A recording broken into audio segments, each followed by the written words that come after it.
Good day guys, Mark here again and welcome back to my channel. If you're new to my channel, you love cars, DIYs, and anything car related, please consider subscribing and check out my playlist. On today's video guys, we're just gonna talk about my car, or basically our car, the Hyundai Eon, or also known as Hyundai Atos Eon in different countries. Okay. One eternity later.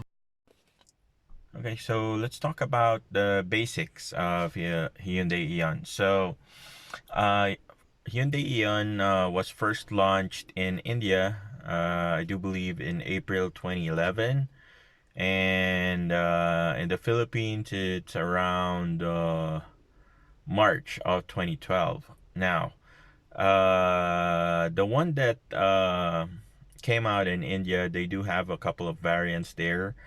They do have the zero point 0.8 and 1.0 liter engine, and they also have the LPG or the hybrid Eon.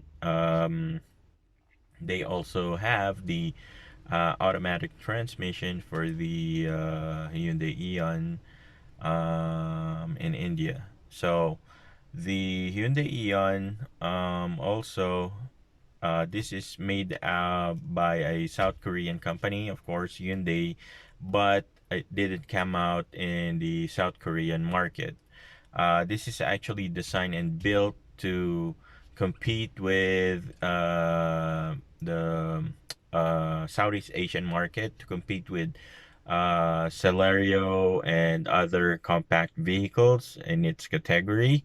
So the Hyundai Eon that came out in the Philippines is the manual 5-speed manual transmission that has an Epsilon 3 engine, which is a 0.8 liter engine. All right, so let's talk about the advantages and disadvantages of owning a Hyundai Eon. Okay, so let's talk about the advantages first. So the advantages would be one, it's very fuel efficient. Number two, um, the it has sleek looks. Number three, the parts is not that expensive right now.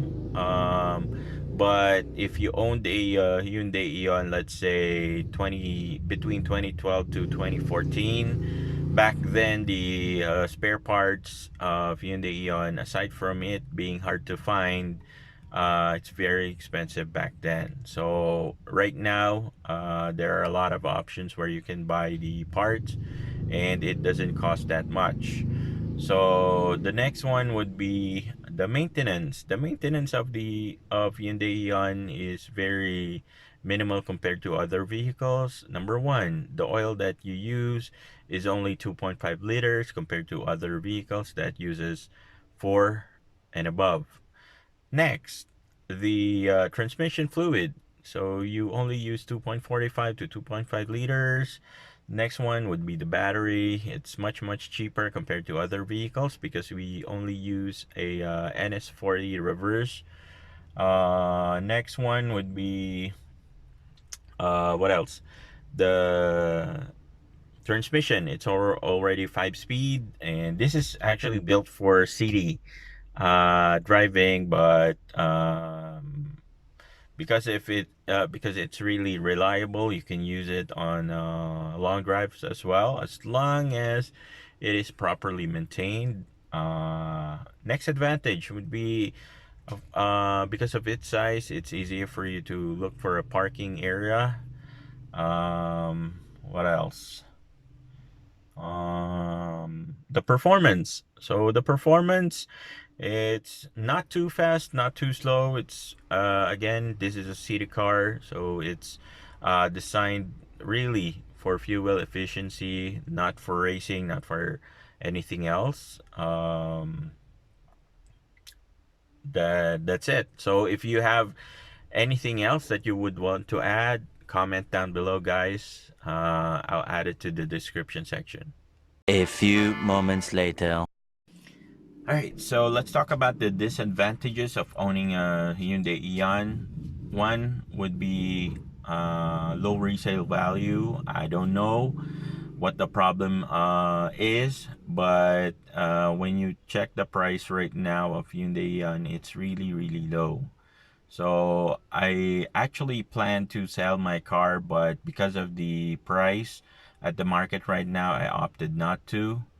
Number two, because of its size, you tend to get bullied a lot on the road, especially in the metro and when you're traveling or in a long trip. You get what do you call this? Some of the larger vehicles. I'm not generalizing, guys, but this happens. Um, Number three would be One eternity later. so number three, guys, is because of the size.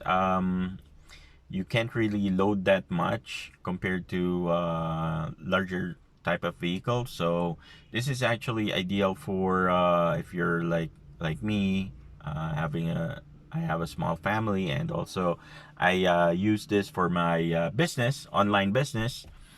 And I do believe most of my customers are actually using this on a daily basis for office, for their business as well.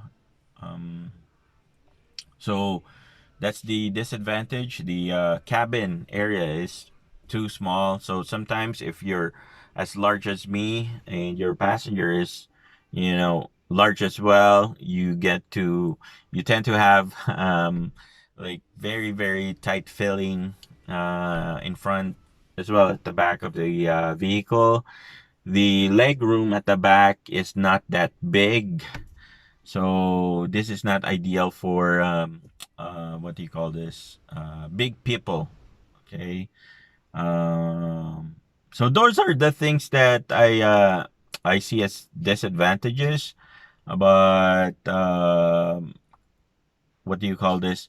Those are the consequence that I think you can live or get by. You can adjust to that situation, except for the size. If you have like a huge family or big family, or if you have a big business, then you might want to consider a bigger car. But for me, um, so now, final thoughts. Is Hyundai Eon worth it? Hell yeah. For me, for the past 6 months and going 3 months, or rather 6 years and going 3 months, I never had any major problems with my car. As most of you guys know, I maintain and repair the car myself, but not everything. Example, the wheel bearing. So some of the repairs, if what do you call this? It if it needs like a lifter, then I'll just pay a mechanic or pay a shop to do it for me. I'm not saying do everything on your own. The amount of savings that I have by maintaining it myself, I pretty much saved some to enough to pay a mechanic to do some maintenance or repair for me. Okay, so I'm actually planning to replace my clutch mechanism, the plate, the cover, and the bearing. I might just pay a shop to do it for me.